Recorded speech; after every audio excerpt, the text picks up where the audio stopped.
रहें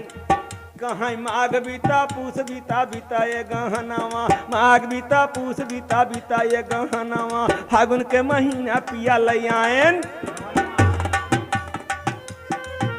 अरे फागुन के महीना पिया लई आयन गवनावा सोय कत मोरे लगे सोय खरी हनावा सोय कत मोरे लगे सोय खरी हनावा लहुरी ना नदिया रे लहुरी ना नदिया लहुरी ना नदिया बोलत बीरा हनावा नाही भैया आए दाना पानी के बहनावा खोरिया की तेल मलवा की पटनवा सारी रात बैठी जो हली अंगनवा बह पूरा वैया बाँस यार राता बुधुआ का बेटवा गजब छल रात